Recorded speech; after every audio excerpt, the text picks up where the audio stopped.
Okay, so we have new revelations from David Grusch, such as the Mussolini UFO is legit. We have different people reacting to David Grusch. So let's talk about it all. Get in here. This is Jack with Cosmic Road. I talk about UFOs and the paranormal. Please hit like, please subscribe, share on social media, and let me know what you think in the comments below.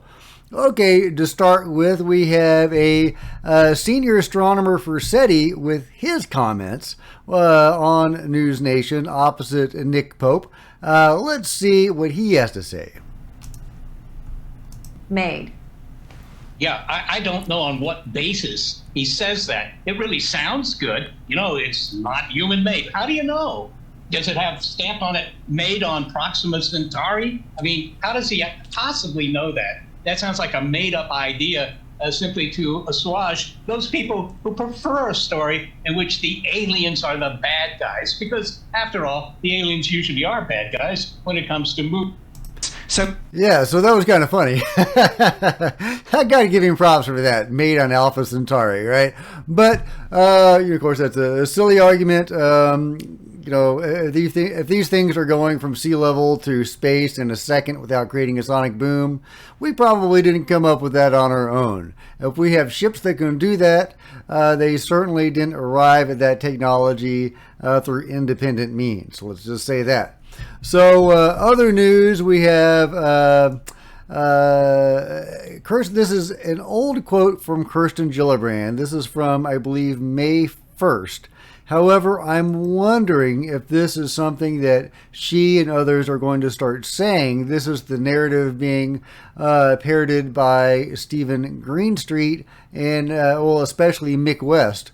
So let's see what she has to say. And again, this is not a reaction to the David Grusch story, but when he's talking about people working in reverse engineering programs, I have to wonder if the response will be something like this. You know, there may be explanations about what programs people were working on. They might have thought it was about something, but it really wasn't, and they were never told what it was about. Mm-hmm. So there can be those kinds of misunderstandings. But the truth is, we have the ability. Yeah, so that's what Mick West has been saying, that the people that David Grusch found that were in these programs were actually secretly working on Chinese or Russian recovered craft and reverse engineering them, a Russian spy plane or a drone or the like. And they somehow thought it was an alien spaceship. Now, can you imagine misidentifying a MiG and thinking it was a flying saucer? And, these are fairly fantastic ships, right? Terry Lovelace story, bigger on the inside than the outside. Now, maybe an inert inoperative craft wouldn't have those features, but it's probably not a vehicle that you would mistake for a Russian downed jet plane or spy plane or drone. So that's a silly argument, but I am wondering if people other than Mick West, some officials, will start running with that narrative, because that's how it started at the U.A.P. hearing with Heckle and Jekyll, Bray and Moultrie, when they tried to debunk the flying pyramid video released by Jeremy Corbell and George Knapp. Their own chief scientist had said that it was a legitimately anomalous sighting, but Mick West said no, it was a lens artifact, a bouquet effect. They liked that. They went with the Mick West explanation over the explanation of their own chief scientist. So sometimes narratives that begin online with professional debunkers will become the main narrative. So this idea floated by Mick West, they didn't know what they were working on. I wonder if that will gain traction. So, watch out for that. Watch out for that.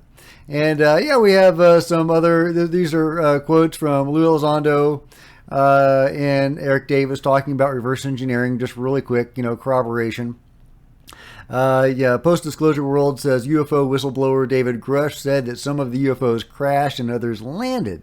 And Chris Mellon said he heard from someone that a craft allegedly landed and was abandoned. So if true, our civilization might be getting toyed with. and this isn't just about crashes. So yeah, that's probably a good point there, UFO Jesus. Now, he also reposts this quote from Eric Davis, Lou Elizondo's very brief answer to Tucker Carlson's question about whether the U.S. government is in possession of recovered, crashed, and landed UFO technology hardware is 1,000% accurate. My national security NDAs prevent me from adding any further comment on this. So anyway, there's just Eric Davis and Lou Elizondo talking about crash retrievals. And of course, Eric Davis is the man that interviewed Admiral Tom Wilson. And that interview is responsible for the famous or infamous Wilson-Davis notes, the leak. Which gave us really interesting inside information, or somewhat inside information in the foyer in the foyer of the control group. Tom Wilson knocking on the door trying to get in, and really interesting. And so let's go into what David Grusch said, talking about the Mussolini UFO. This is in an article, in an interview with a French newspaper or magazine. And I actually tried to read the article, but it was in French and there wasn't a translate button, so I'm going to use this. The interviewer says, can we know more about where these ships were recovered? Talking about the UFOs, clearly, that have been reverse engineered or studied.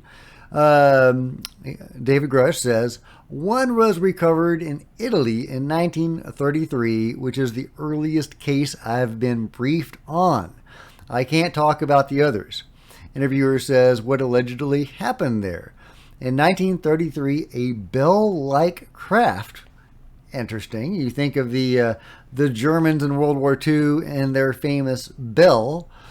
A bell-like craft around 10 meters in size, so bigger than the German bell, at least if that's the diameter, if it's, circumference maybe, was recovered in Magenta, northern Italy. It was kept by Mussolini's government until 1944, when it was recovered by agents of the OSS. Ironically, it predates anything the public has heard about for decades, such as Roswell, etc. I was authorized to talk about it by the Department of Defense's Office of Pre-Publication and Security Review. I find this a very interesting statement from David Grusch because I've made several videos about the Mussolini UFO, and I've talked about that several times. I think it's a very important event and a very important UFO. It shows we were working on this before Roswell, even before Trinity, if we recover this in 1944. Also, if it was the OSS that recovered it, that has interesting implications about the CIA, doesn't it? The OSS became the CIA. So, and it became the CIA shortly after they had this material. I don't know. I'm not saying anything. Just raising questions. Just raising questions, guys. You let me know what you think. But if you are not familiar with the Mussolini UFO, Italy had UFO crash and recovered alien bodies prior to Roswell. Is USA holding them? Yes. And that has also been confirmed by Lou Elizondo. The U.A.P. phenomenon is not only bound to the United States, it is a worldwide mystery. And Lou Elizondo, a former ATIP director, was in Rome to collect more information on the UFOs as military personnel within the Italian government seemed to be in possession in-depth knowledge about the matter. They left out the of. So let's just skip right to the stuff. Here we go. There were two accounts of alleged recovered bodies. One is mentioned by U.A.P. researcher Leonard Stringfield, a very famous, even foundational UFO researcher, who told the story of the French biologist in 1982 in a book entitled UFO Crash Retrievals Amassing the Evidence. And there's another one. It is believed the bodies were recovered from the UFO crash that occurred long before the Roswell incident. Mr. Sharp writes that they were reportedly found in 1933 after a strange craft crashed in Lombardy, Italy. The crash happened when Italy was under the rule of fascist Benito Mussolini. The claims of the UFO cover-up directly come from the documents released from Mussolini's office. According to them, Mussolini took all measures to silence the witnesses and classified the craft as top secret. Studying the craft was Mussolini's next top objective. Anyway, I'm not going to read the whole article, but yeah, so Mussolini got his people together. They studied the craft. The famous Italian scientist Marconi studied the craft. He was an old man at the time, but he studied it. And his company, the Marconi Company, is thought to have come into possession of the craft or part of the craft. And I believe, although I have seen no particular evidence to support this, that some pieces of the craft stayed with the Marconi Company, which is a technology company that has become extremely wealthy and powerful and is still extant today. And it has part of it has moved to the UK and is now kind of merged with the government in some ways. So it's really interesting. And there were a string of murders in the Marconi Company among scientists, Marconi scientists working on secret stuff. So were they working on reverse engineering alien technology? I don't know. We have heard from David Grusch that there is a Cold War about about UFO reverse engineering. Different countries trying to reverse engineer this stuff and get the goods before other people. So of course there have been spies and assassins in this game. So yeah, I strongly think that that is a possibility to explain the murders in the Marconi Company. This is, a very powerful company, probably with very good security, but these guys tended to die off of company grounds when they were driving or whatever. So, just some thoughts about the Marconi Company.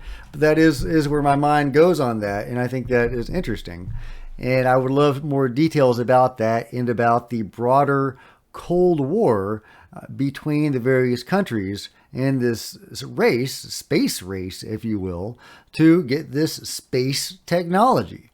So, I'm a science fiction and fantasy writer. I want to read that book, or I don't want to write that book, but I want to read that book and see that movie. I think that could be gangbusters. However, it would be inspired by real events. I have a very strong feeling. So I also just wanted to go back to what Eric Davis was saying. I'm not going to read this full quote, but when he talks about crashes, he did have some extra comments on that. There have been crashes. The superpowers on the Earth have had their share of crashes, and they have recovered the vehicles from their crashes. That's why Jacques Vallée and I agree that even though these things behave like a conscious spiritual psychic entity, they do have an advanced technology. They have hardware, and there's a craft. And there's occupants or UFO nauts. That's what Vallée calls them. So there's UFO nauts running these craft, whatever they may be. They have that technology. We do too. This is Eric Davis, scientist working with the government on UFO related stuff. He says we have the technology. So, of course we do, right? Of course we do. But it's really interesting hearing this from somebody like Dr. Eric Davis.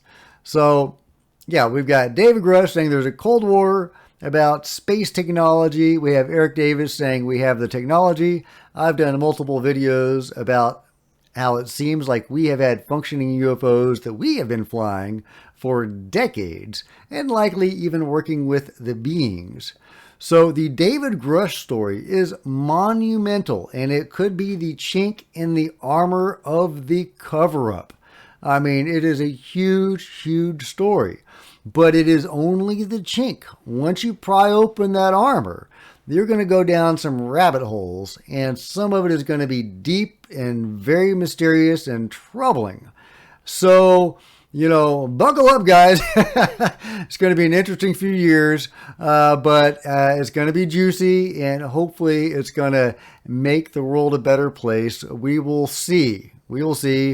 Fingers crossed. Let me know your comments in the comments below. If you've enjoyed this video or gotten something out of it, give it a big thumbs up. Thank you very much. Smash the subscribe button and the bell to be notified of future videos. You don't want to miss a thing. Join me on social media. Facebook and Twitter links are below in the description. I would love to see you guys there. There are plenty of other videos on the channel for you to check out. Until next time, this is Jack with Cosmic Road, signing out.